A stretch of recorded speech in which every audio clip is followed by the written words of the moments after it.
Hi, I'm Susan Kennard, and I just keep seeing all over Facebook about suicide and purgatory and things like that. And I just want to say that I really want to explain this from my perspective. I've been a medium for a very long time, so over 20 years I've realised, obviously I've been a medium all my life, but about over 20 years I realised that I was a medium. And so I started working professionally after being trained at the College of Psychic Studies for many, many years, and then at the SAGB, both in London. And I worked on the platforms in London for a long, long time. And the reason why I'm doing this video is really just to open up a dialogue and a conversation about what happens when you pass over, because there are so many people that think that if you take your life, for example, then you go into this kind of, purgatory, and it's hell, and, it's awful, and, it's really not like that. I had my spiritual journey started many, many years ago when actually a friend of mine who was a partner beforehand, but a friend of mine took his life, and came to me one night and sort of essentially woke me up, and I'd never had an experience like that before in my life, and it was the door opening to my understanding of the spiritual world, and that life goes on, and that we're so much more than our physical body and our mind, that we are a soul having a human experience, and that's probably for another video and another bit of work that I do when I work helping people release their trauma so that they can live their amazing life. But what I wanted to talk about today, just very briefly, was that we have free will. Yes, we have our guides, we have our angels, we have our support staff, I call them, our team upstairs that support us the whole time. But we have free will. So if we believed in that we went to purgatory, that if we took our life, we went into purgatory, then what would be the point of free will? We come as a soul having a human experience this time. And if we choose to end that experience, if we choose to end that experience being a human this time, that is 100% our choice. It's a shame, because obviously the world is incredible. We are here to create and manifest and learn that we can have an amazing life, and that we don't have to suffer, that, we're learning that. We're relearning it. We're remembering it. As the guides step in now, we're actually remembering it. So it is a shame when we hear people taking their lives, because it's a shame that they've missed out on the opportunity of moving through what appeared to be something they couldn't cope with. Okay, so it is a shame when people take their life, but it's their free will. But I have to tell you that 100% when they take their life, they do not go into some sort of purgatory or hell or damnation. It is not like that. They go to a place where my guides tell me that it's a place of looking at your Akashics. So your Akashics is sort of like your book of life. So you would look with your team of guidance at your book of life, not from a human perspective, but from a soul perspective of the growth and the expansion of your soul. And this happens with everybody. And you would go and you would review your life review. And you are the only judge of that. That there is no judgment from anyone else. There's no judgment from your team. There's no judgment from God or Source or the universe, whatever you believe in. There's no judgment. It is a soul's journey. So I just really wanted to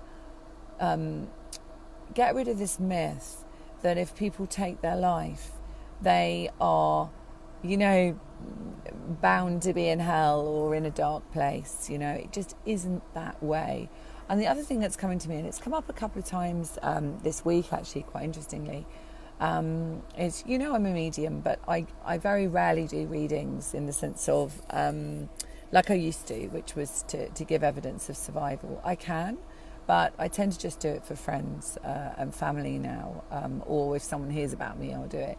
But what came up actually yesterday was this feeling that, you know, we are here just to, I don't know, just to kind of go through all these lessons. And it isn't like that. It's not about that. It's about the expansion of our soul. It's the expansion of our journey. It's understanding and remembering we can heal ourselves. But that also expands the universe. So if we're thinking of ascension and we're thinking of expanding ourselves to the best part of ourselves, then it's not about anybody else's perception of that. It's about our perception of it, our belief, and that actually, you know, we have many exit points, you know, and it could be that if you knew someone that took their life, let's just say, I hear of a few people recently. So if you hear of that, that will have been one of the exit points that person chose to have. You know, there's many exit points, you know, and they can be when you're young, they can be when you're older, physically older. You know, I had 2 experiences. Well, I've had 3 actually. But the first one was 9/11. I was supposed to be in America at that time. In fact, my flight ticket said to fly at 9/11. But I changed my flight for a week earlier. So I was travelling New Zealand and all sorts of places. And so I changed it to a week earlier and I came home a week earlier rather than staying out there. So I was guided to do that. Didn't know it at the time. That was my guidance. 7/7, I was working in Edgware Road in child protection as a trauma therapist. And I was working with a teenage mother and her baby at Paddington Hospital. And we did flexi hours then. And so instead of me going in the morning of 7/7, I actually did a late night in Paddington Hospital. So I wasn't going to go in until midday because I was doing some paperwork at home. Now, if I was supposed to go in at 7 or 8 in the morning, perhaps I'd have been on that tube. Who knows? You know, so it's that kind of thing. And I was on a boat in New Zealand, actually, and didn't have a life jacket on, stupid things to do. And we got caught in a storm. And in that moment, the boat could have actually been broken up, but we managed to get to shore. And it's those kind of things when you think of yourself, like, if you're meant to be here, you're meant to be here. So I just want everyone to know that if you know someone who's taken their life, or if you know someone who is desperate, obviously help them if they're desperate. But it's their free will. They can choose. It's not up to us to make that decision for them. Okay? And they do not go to hell or purgatory. That doesn't mean I'm an advocate of it. Of course not. I work with veterans. For many years, I've worked with veterans that have been right on the edge of taking their life. And I've worked with many people that have been on the edge of taking their life as a specialist in trauma. But I always say to them, this is your free will choice. Nothing I say is going to make any difference to your free will choice. But let's see if we can give you the vision, the hope, by doing this work, that you can see that there is a way forward. And there always is a way forward. There's always a way forward. And it's about the expansion of the soul. It's about the next step and how you perhaps can help somebody else get through that experience. And there's always, always, always a light at the end of the tunnel. And not just when you pass over. You know, there's always a silver lining in a cloud. There's always a day tomorrow. My very good friend Mary Keary, she might listen to this later, always says, tomorrow's another day. Okay? So she always says, whatever happens, she always says, tomorrow's another day. And it's true. You know, we just live in the moment of today, and tomorrow is another day. We can make tomorrow a better day than it is today. And that brings me to say about Eckhart Tolle. I was very blessed to meet him a couple of years ago, and he wrote The Power of Now. Okay? And he talks about how being in the now creates your now moment of tomorrow. So change the now. And if anyone needs any help with how they're feeling, or they know of somebody who is feeling at the point where they don't want to be here anymore, please reach out to me and PM me, private message me, or give me a call on my mobile 077 37 100 254, because my door is always open.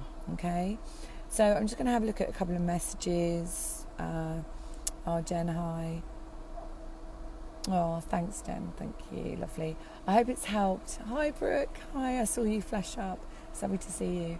I hope it's helped somebody, and please share it if you feel. This was literally an impromptu video, and you know how I do my videos. It's always impromptu. I never plan them.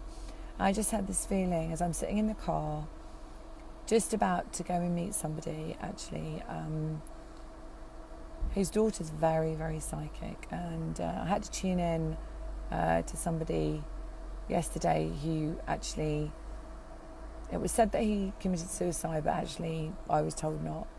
So I'm going to go and see their family and talk to them mediumistically about what I hear and what I see. So I do that for people. I don't broadcast it, although I am now, but I don't broadcast it in the sense of my website. But if you do need help, just let me know. Okay, so much love. Please share this, because it may help somebody who's just at that point, at the edge of thinking that they don't want to be here, or they know someone who doesn't want to be here. And just show them this video to let them know that even though it's free will, and that there is never, ever a judgment or purgatory or hell on the other side, that's just somebody created that and made that up to scare people. And there's no need for anyone to ever fear that. But saying that, if you are on the edge, or if you know someone on the edge, there is always tomorrow. And tomorrow can always be a better day. Much love. See you soon.